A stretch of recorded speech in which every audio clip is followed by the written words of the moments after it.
Quando certa manhã Gregor Samsa acordou de sonhos intranquilos, encontrou-se em sua cama metamorfoseado num inseto monstruoso. Estava deitado sobre suas costas duras como couraça e, ao levantar um pouco a cabeça, viu seu ventre abaulado, marrom, dividido por nervuras arqueadas, no topo de qual a coberta, prestes a deslizar de vez, ainda mal se sustinha.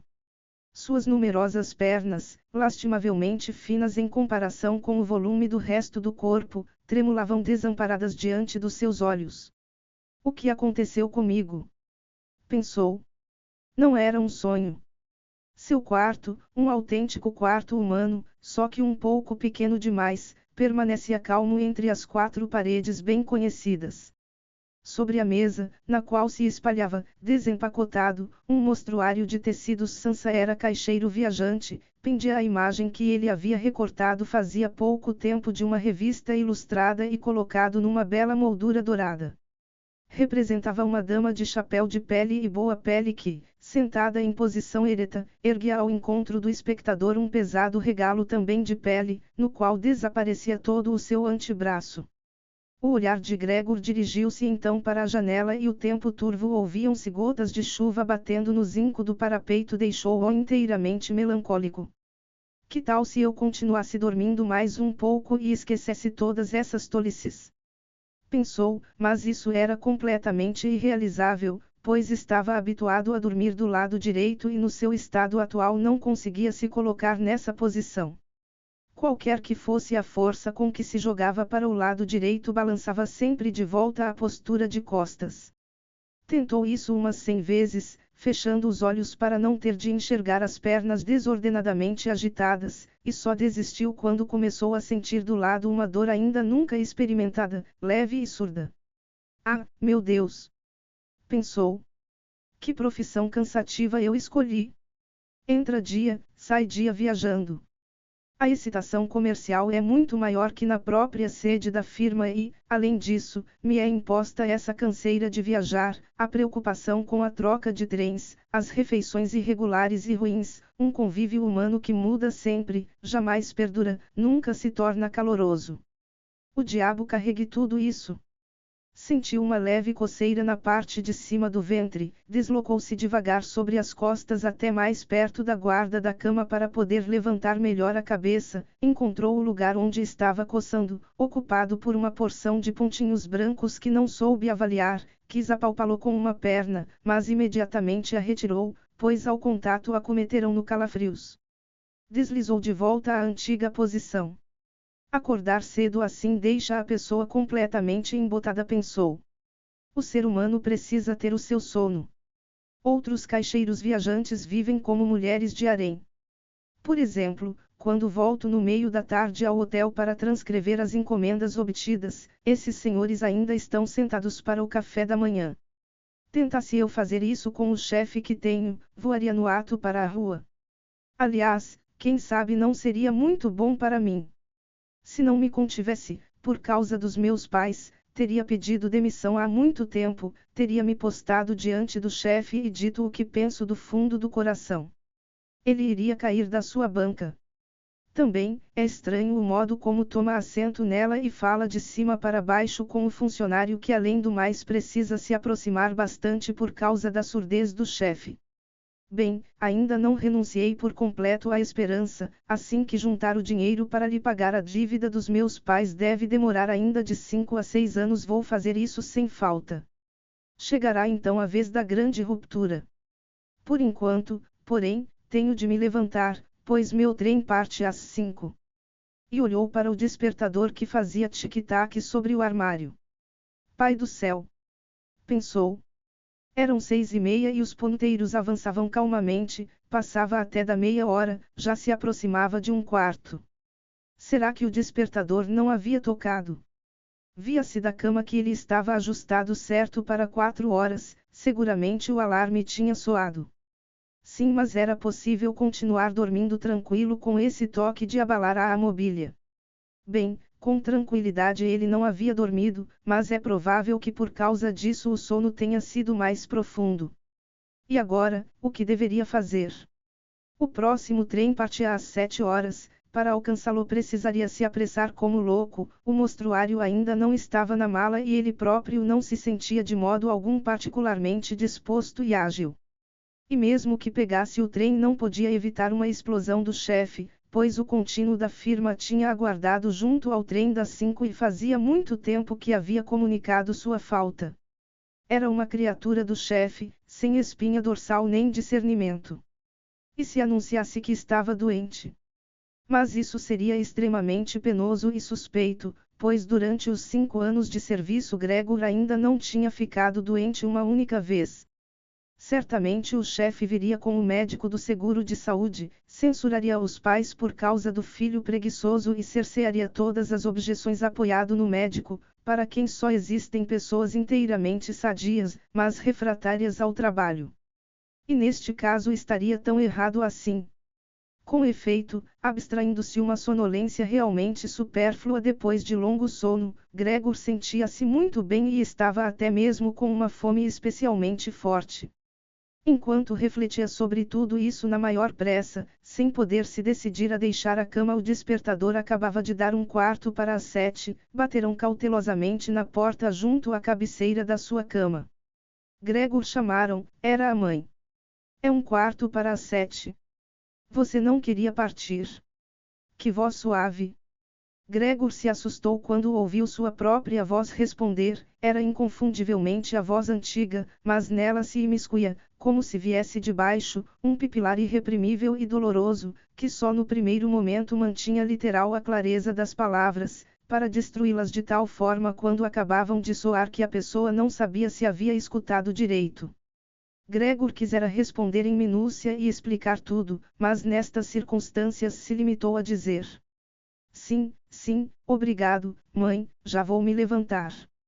Com certeza por causa da porta de madeira não se podia notar lá fora a alteração na voz de Gregor, pois a mãe se tranquilizou com essa explicação e se afastou arrastando os chinelos. Mas a breve conversa chamou a atenção dos outros membros da família para o fato de Gregor, contrariando as expectativas, ainda estava em casa e já o pai batia, fraco, mas com o punho, numa porta lateral. Gregor chamou. O que está acontecendo? E depois de um intervalo curto advertiu outra vez, com voz mais profunda. Gregor. Na outra porta lateral, entretanto, a irmã lamuriava baixinho. Gregor. Você não está bem. Precisa de alguma coisa.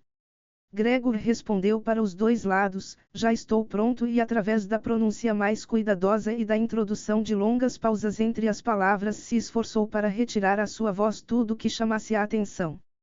O pai também voltou ao seu café da manhã, mas a irmã sussurrou. Gregor, abra, eu suplico. Gregor, entretanto, não pensava absolutamente em abrir, louvando a precaução, adotada nas viagens, de conservar as portas trancadas durante a noite, mesmo em casa. Queria primeiro levantar-se, calmo e sem perturbação, vestir-se e, sobretudo, tomar o café da manhã, e só depois pensar no resto, pois percebia muito bem que, na cama, não chegaria, com as suas reflexões, a uma conclusão sensata. Lembrou-se de já ter sentido, várias vezes, alguma dor ligeira na cama, provocada talvez pela posição desajeitada de deitar, mas que depois, ao ficar em pé, mostrava ser pura imaginação, e estava ansioso para ver como iriam gradativamente se dissipar as imagens do dia de hoje.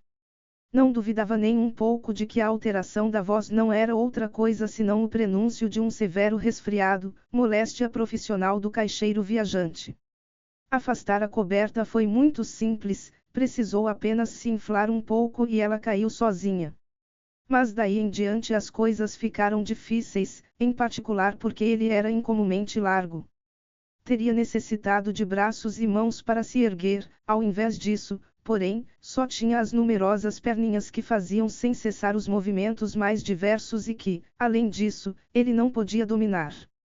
Se queria dobrar uma, ela era a primeira a se estender, se finalmente conseguia realizar o que queria com essa perna, então todas as outras, nesse ínterim, trabalhavam na mais intensa e dolorosa agitação, como se estivessem soltas. Não fique inutilmente aí na cama, disse Gregor a si mesmo.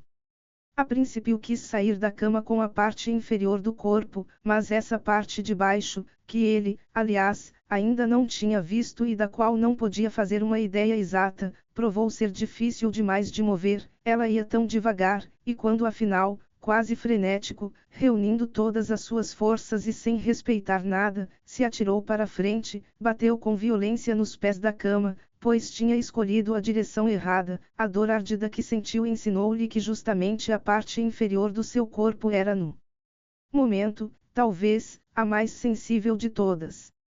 Tentou por isso tirar em primeiro lugar a parte superior do corpo, voltando com cautela a cabeça para a beira do leito.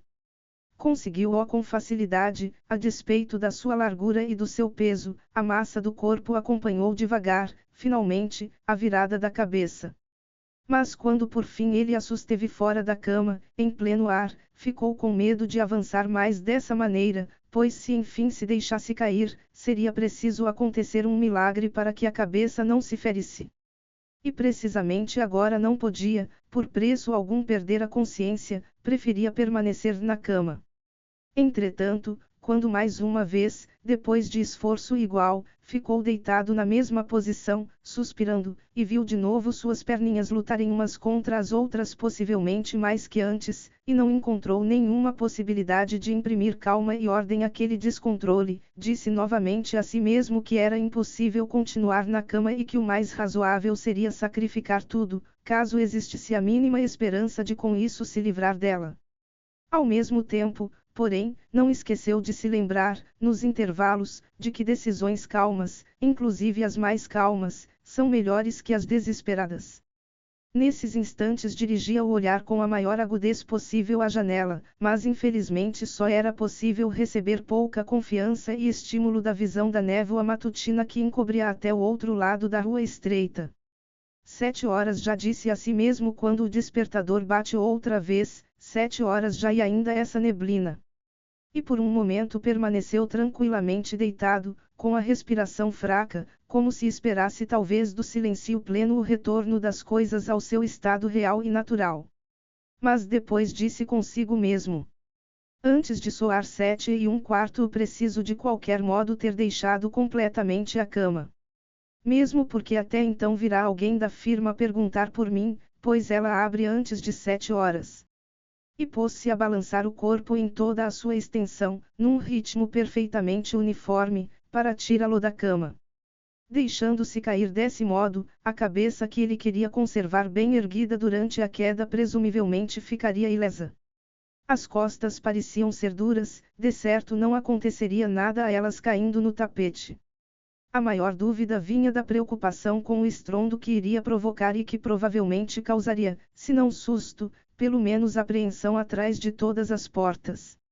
Mas isso era preciso arriscar. Quando Gregor já estava pela metade fora da cama, o novo método era mais um jogo que um esforço. Ele só tinha de se balançar empurrando o corpo. Ocorreu-lhe como seria simples se alguém viesse ajudá-lo. 2 pessoas fortes, pensou no pai, e na empregada bastariam plenamente, precisariam apenas enfiar os braços debaixo de suas costas abauladas, destacando-o assim da cama, inclinar-se com o fardo e depois simplesmente permitir que ele efetuasse com cuidado a virada do corpo sobre o assoalho, onde então as perninhas, como era de se esperar, adquiriam um sentido. Bem, desconsiderando inteiramente que as portas estavam fechadas, deveria mesmo chamar por socorro. Apesar de toda a sua aflição, não pôde reprimir um sorriso a esse pensamento. Já tinha alcançado um ponto em que, a um balanço mais forte, quase não poderia manter o equilíbrio, tendo então de se decidir de uma vez, pois em 5 minutos seriam 7:15 quando soou a campainha na porta do apartamento. É alguém da firma, disse a si mesmo e quase gelou, enquanto as perninhas dançavam mais rápidas por causa disso. Durante um momento ficou tudo silencioso. Eles não vão abrir, disse Gregor consigo mesmo, preso a alguma esperança absurda. M.A. e a empregada, natural como sempre, caminhou com passos firmes até a porta e abriu. Gregor só precisou ouvir a primeira palavra de saudação do visitante para saber quem era o gerente em pessoa. Porque Gregor estava condenado a servir numa firma em que a mínima omissão se levantava logo a máxima suspeita. Será que todos os funcionários eram sem exceção vagabundos?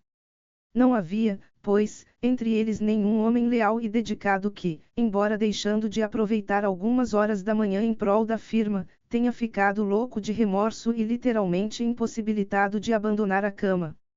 Não bastava realmente mandar um aprendiz ir perguntar se é que havia necessidade desse interrogatório. Tinha de vir o próprio gerente, era preciso mostrar com isso à família inteira inocente que a investigação desse caso suspeito só podia ser confiada à razão do gerente. E mais por causa da excitação a que foi levado por essas reflexões do que em consequência de uma decisão de verdade, Gregor se atirou com toda a força para fora da cama. Houve uma pancada alta, mas não propriamente um estrondo. A queda foi um pouco atenuada pelo tapete, mas as costas também eram mais elásticas do que Gregor havia pensado, daí o som surdo que não chamava tanto a atenção. Ele só não tinha sustentado a cabeça com cuidado suficiente e por isso havia batido com ela, de raiva e dor, virou-a e esfregou-a no tapete. Caiu alguma coisa lá dentro, disse o gerente no aposento vizinho da esquerda. Gregor tentou imaginar se não podia acontecer também ao gerente algo semelhante ao que havia sucedido hoje com ele, de fato era necessário admitir essa possibilidade.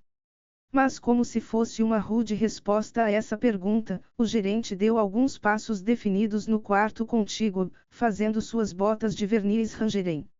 Do cômodo vizinho da direita a irmã sussurrou para comunicar a Gregor. Gregor, o gerente está aí. Eu sei, disse Gregor a si mesmo, mas não ousou erguer a voz a um ponto que a irmã pudesse ouvi-lo. Gregor falou então o pai, do aposento à esquerda, o senhor gerente chegou e quer saber por que você não partiu no trem de hoje cedo. Não sabemos o que devemos dizer a ele. Aliás, ele também quer falar pessoalmente com você. Faça, portanto, o favor de abrir a porta. Ele terá a bondade de desculpar a desarrumação do quarto. Bom dia, senhor Sansa, bradou em meio o gerente, num tom amigável. Ele não está bem, disse a mãe ao gerente quando o pai ainda falava junto à porta. Ele não está bem, acredite em mim, senhor gerente. Senão, como Gregor perderia um trem? Esse moço não tem outra coisa na cabeça a não ser a firma. Eu quase me irrito por ele nunca sair à noite, agora esteve 8 dias na cidade, mas passou todas as noites em casa. Fica sentado à mesa conosco e lê em silêncio o jornal ou estuda horários de viagem. É uma distração para ele ocupar-se de trabalhos de carpintaria. Por exemplo, durante 2 ou 3 noites entalhou uma pequena moldura, o senhor vai ficar admirado de ver como ela é bonita, está pendurada lá dentro do quarto, o senhor vai enxergá-la assim que ele abrir. Aliás, eu estou feliz, senhor gerente, pelo fato de o senhor estar aqui, sozinhos não iríamos conseguir que Gregor abrisse a porta, ele é tão teimoso, e certamente não está bem, embora tenha negado isso de manhã. Já vou, disse Gregor lenta e cautelosamente, e não se moveu para não perder uma palavra da conversa.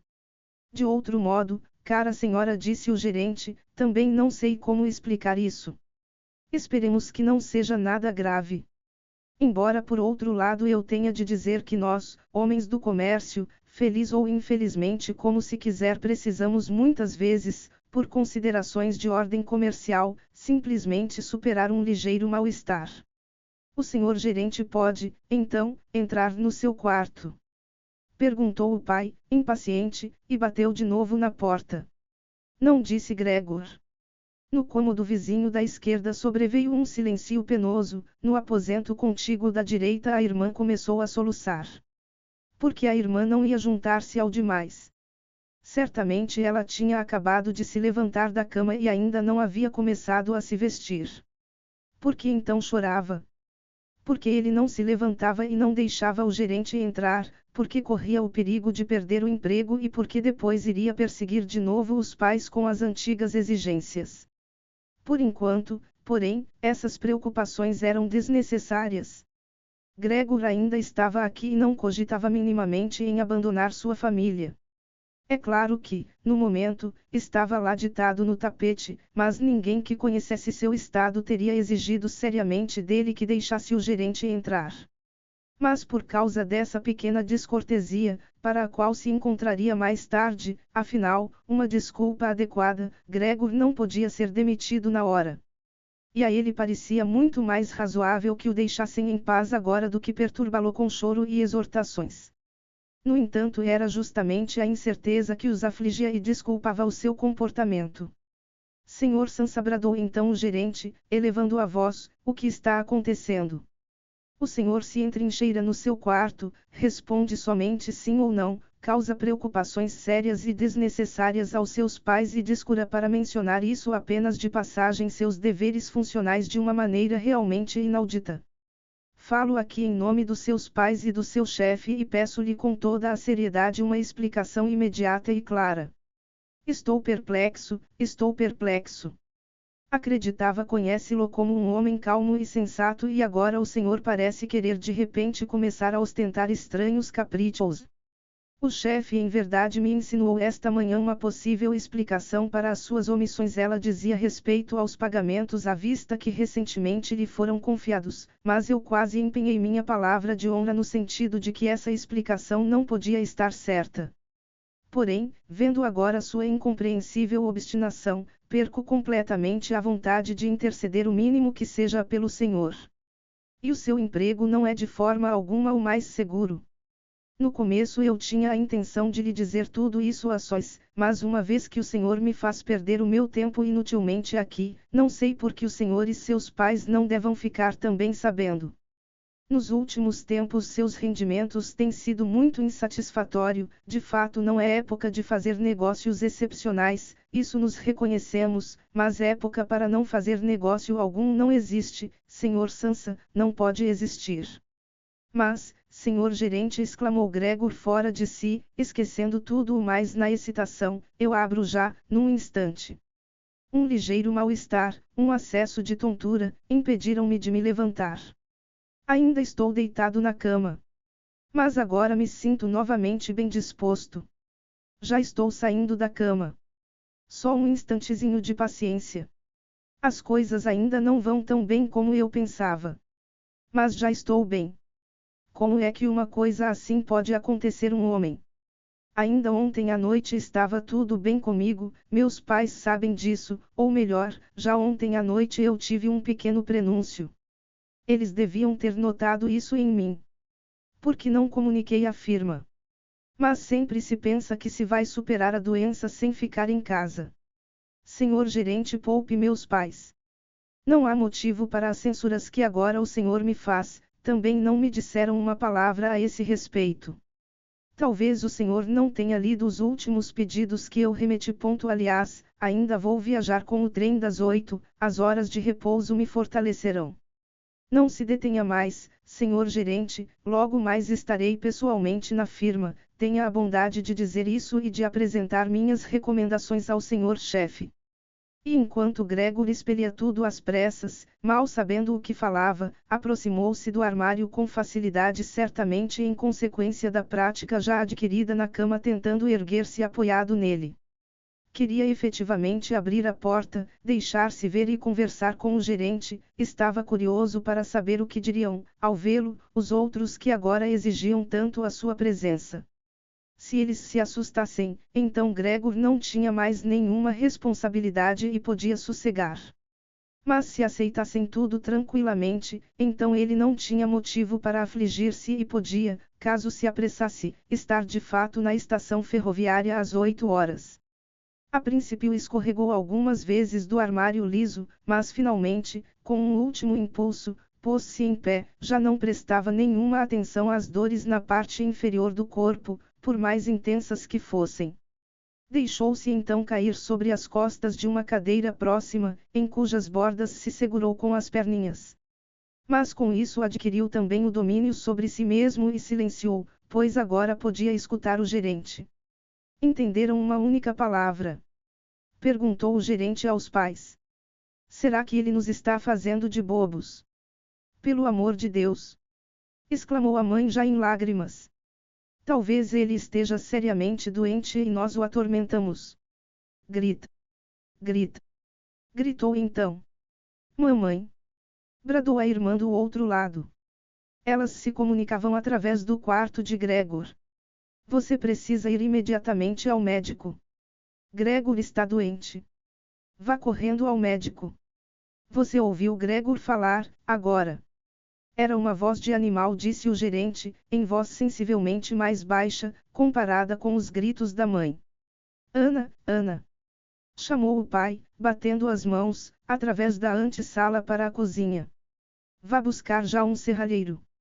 E logo as duas moças atravessaram a antessala correndo, com um ruído de saias como é que a irmã tinha se vestido tão depressa, e escancararam a porta. Não se ouviu a porta bater de volta, sem dúvida deixaram-na aberta, como costuma acontecer nas casas em que aconteceu uma grande desgraça. Gregor, porém, estava muito mais calmo. Certamente não entendiam mais suas palavras, embora para ele elas pareceram claras, mais claras que antes, talvez porque o ouvido havia se acostumado. De qualquer forma, agora já se acreditava que as coisas com ele não estavam em perfeita ordem, e a disposição era de ajudá-lo. A confiança e a certeza com que foram tomadas as primeiras decisões fizeram-lhe bem. Sentiu-se novamente incluído no círculo dos homens e passou a esperar do médico e do serralheiro sem propriamente separá-los desempenhos excepcionais e surpreendentes. A fim de ficar com a voz o mais clara possível para as conversações decisivas que se aproximavam, tossiu um pouco, esforçando-se, entretanto, para fazer isso de um modo bem abafado, uma vez que até esse ruído possivelmente soava diferente de uma tosse humana, coisa que ele mesmo já não ousava decidir. Nesse meio tempo fez-se completo silêncio no aposento ao lado. Talvez os pais estivessem sentados à mesa com o gerente e cochichassem, talvez estivessem todos curvados sobre a porta, escutando.